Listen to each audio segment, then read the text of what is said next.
হত্যা মামলা, অস্ত্র মামলা, নারী নির্যাতন, মাদক পাচার, মানব পাচার, বড় বড় হাটবাজারে অনেক সময় দেখা যায় যে বিভিন্ন জাল জালিয়াতি হচ্ছে, সেগুলো বডি ক্যামেরা নিয়ে পুলিশ পাহারা দিবে।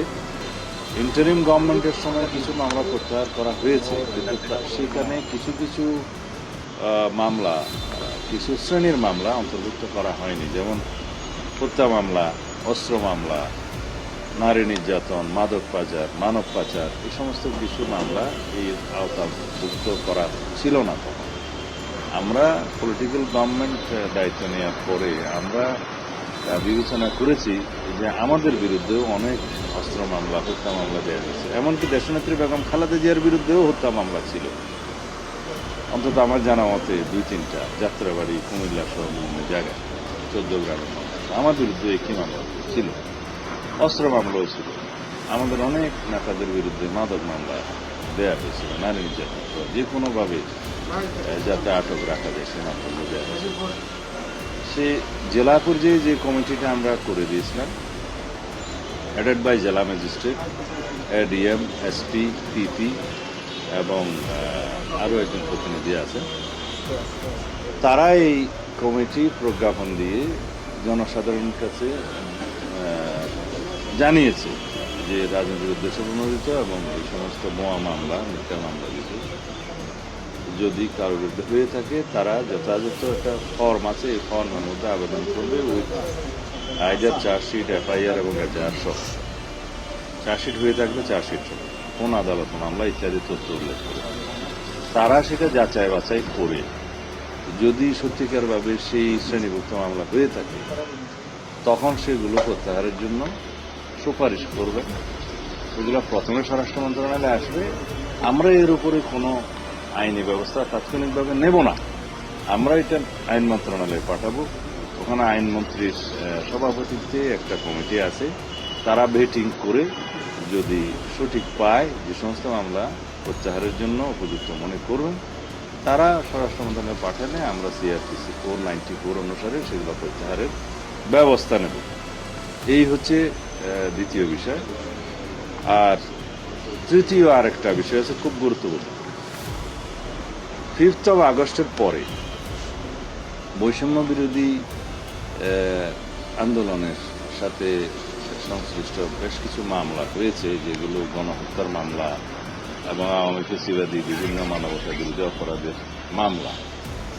এখানে আমরা তাদের কাছে তালিকা চেয়েছি জেলা পর্যায়ে, যে জেলাওয়ারি কতগুলো মামলা সেরকম দাখিল হয়েছে। এগুলো রিমোট ডিস্ট্রিক্টগুলোতে হয়তো কম, কিন্তু মহানগরগুলোতে সংখ্যা একটু বেশি। তাতে আমরা যাচাই বাছাই করে দেখব, যাতে আপনারা সবাই জানেন অনেক মামলার মধ্যে হাজার হাজার লোককে আসামি করা হয়েছে, সেগুলো আমরা যাচাই বাছাই করে দেখব সত্যিকার অর্থে প্রকৃত আসামি কারা, সেটা আইইউ তদন্ত কর্মকর্তাগণ এটা তদন্ত করে দেখবেন, এবং যাতে স্বল্প সময়ের ভিতরে সেটা ডিসপোজ অফ করতে পারে তদন্ত, সেটা দেখবেন।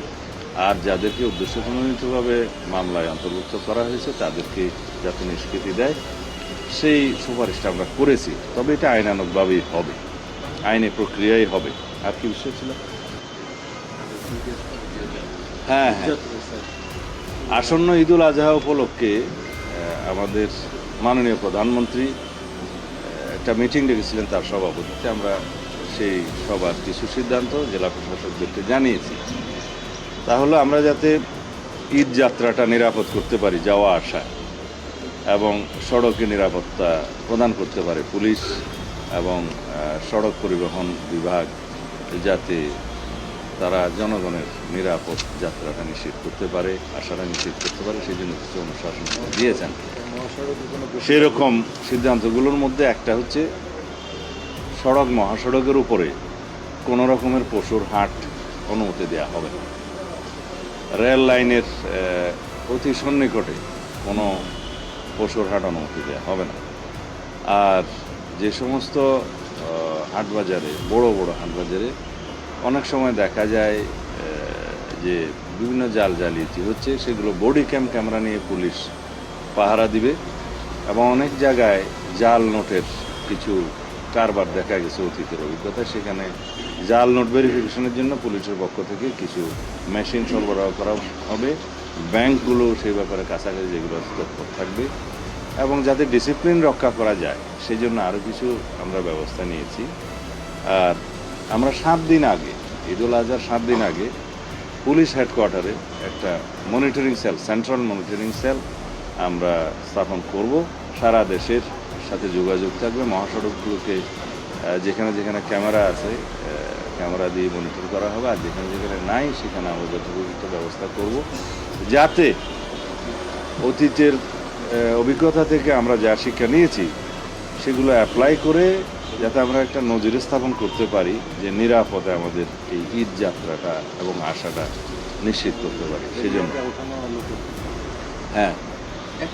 হ্যাঁ একটা শেষ করি।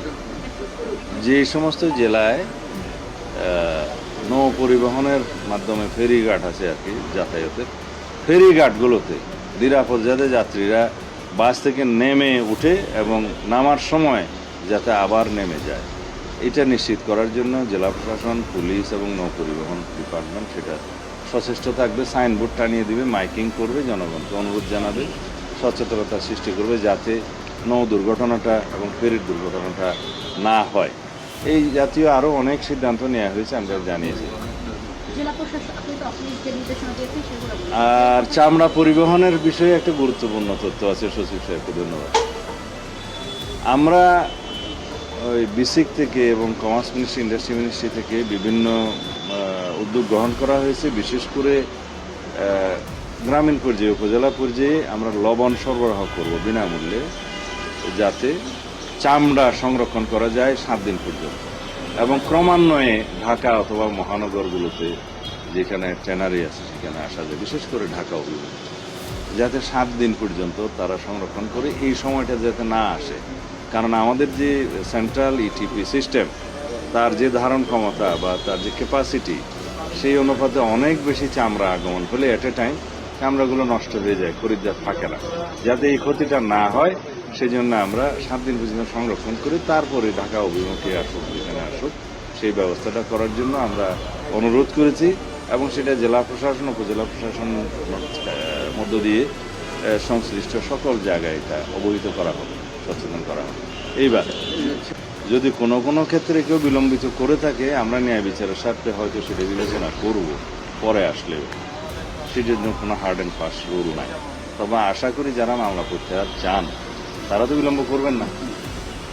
যে মাননীয় মন্ত্রী 5 আগস্টের পরে বেশ কয়েকজন সাংবাদিককে গ্রেপ্তার করা হয়েছে, তারা যদি কোনো অন্যায় থাকে তাদের বিচারের মুখোমুখি করেন, আপত্তি নাই। কিন্তু তাদেরকে হত্যা মামলায়, জুলাই হত্যা মামলায় আসামি করা হয়েছে। জুলাই হত্যা মামলাগুলো সরকারি বাহিনী, নির্দেশ দিল সরকার। সেই জন্যই তো আমরা এই যাচাই বাছাই করতেছি। এখন আমরা সরকারের দায়িত্ব নিয়েছি, জনগণ দায়িত্ব দিয়েছি কেবল 2-2.5 মাস হলো। এর ভিতরে যে সমস্ত উদ্যোগ নেওয়া হয়েছে প্রথম দিকেই এটা উদ্যোগ নেওয়া হয়েছে।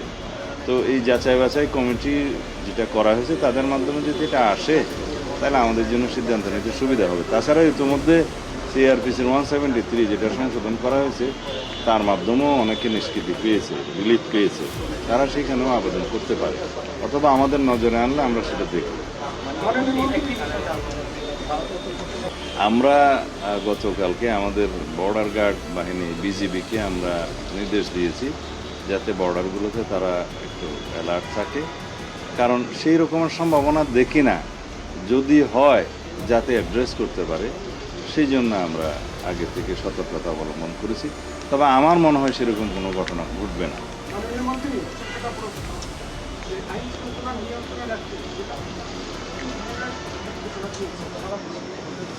এটা তো কমন ব্যাপার, আইন শৃঙ্খলা নিয়ন্ত্রণে রাখা তাদের একটা প্রধানতম দায়িত্ব। সেই জন্য পুলিশ ডিপার্টমেন্ট, জেলা প্রশাসন সবাই সুসমন্বয় করেই কাজটা করে, এবং ক্ষেত্রমতে বিচার বিভাগের সাথেও তারা একটা সুসমন্বয় করে। এটা কোনো মানে নির্দেশনার বিষয় নয়, এটা তাদের কাজের আওতায় পরিধির মধ্যে একটা হারমোনিয়াস কোঅপারেশন সবার সাথে রাখতে হয়, একটা সুসমন্বয় রাখতে হয়, এটা তাদের নিজেদের দায়িত্ব। থেকে শুরু হয়েছে, ভাই মনে হয় ওই প্রশ্নটা করেছেন যে এই অভিযানে মাদক, তারপর সবকিছু বলেছেন, মাদকটা মনে হয় গ্যাপ করেছেন, এই অভিযানটা নিয়ে যদি একটু বলেন, কোনো নির্দেশনা? আপনাকে আমি এইটুকু তথ্য দিতে পারি, ঢাকা মেট্রোপলিটন পুলিশ এবং পুলিশ হেডকোয়ার্টার এবং ক্ষেত্রমতে জেলা পুলিশের পক্ষ থেকে প্রতিদিন একটা তথ্য সরবরাহ করা হচ্ছে এই বিষয়ে অগ্রগতি আমাদের কাছে আসে যে আজকে এতজন মাদক সংক্রান্ত বিষয়ে আটক বা চাঁদাবাজ বা সন্ত্রাসী বিভিন্ন ক্যাটাগরি বা অস্ত্র উদ্ধার ক্যাটাগরি ওয়াইজ কিন্তু আটক হচ্ছে এবং আমাদের এই অভিযান কন্টিনিউ করবে। এই বিষয়ে আমরা জিরো টলারেন্স এই জন্যই ঘোষণা করেছি যে মাদক বিশেষ করে জুয়া অনলাইন এগুলো বন্ধ না করতে পারলে সমাজের ব্যালেন্স নষ্ট হয়ে যাবে। Thank you. অনলাইন জুয়ার অ্যাপস তো প্রকাশ্যে চলছে, ব্যবস্থা হচ্ছে সিআইডি কেউ এগুলোর বিরুদ্ধে ব্যবস্থা না, বিষয় হচ্ছে আমরা যতই এগিয়ে যাচ্ছি ইন্টারনেট ভিত্তিক এই দুনিয়াতে প্রযুক্তি নির্ভর এই দুনিয়াতে আমরা যতই এগিয়ে যাচ্ছি ক্রাইমের ধরনটাও বিভিন্নভাবে রূপ পাল্টাচ্ছে। সেই জন্য আমরা এগুলোকে অ্যাড্রেস করার জন্য একটা আইন প্রণয়নের ব্যবস্থাও গ্রহণ করব। সেই জন্য আমরা অলরেডি একটা কমিটি করে দিয়েছি। এর আগ পর্যন্ত আমরা যেভাবে পারি সেই সাইটগুলো সেই ওয়েবগুলো ব্লক করার চেষ্টা করছি। আর এই সমস্ত ক্রাইমগুলো তো আগে এত বিস্তৃত ছিল না, সেই জন্য হয়তো আগের সরকারগুলো ওইভাবে অ্যাড্রেস করেনি। এখন আমাদের এটা প্রায়োরিটি, অগ্রাধিকার। জুয়া, অনলাইন জুয়া, মাদক এগুলো আমাদের অগ্রাধিকার, এগুলো বন্ধ করতেই হবে। বিকাশ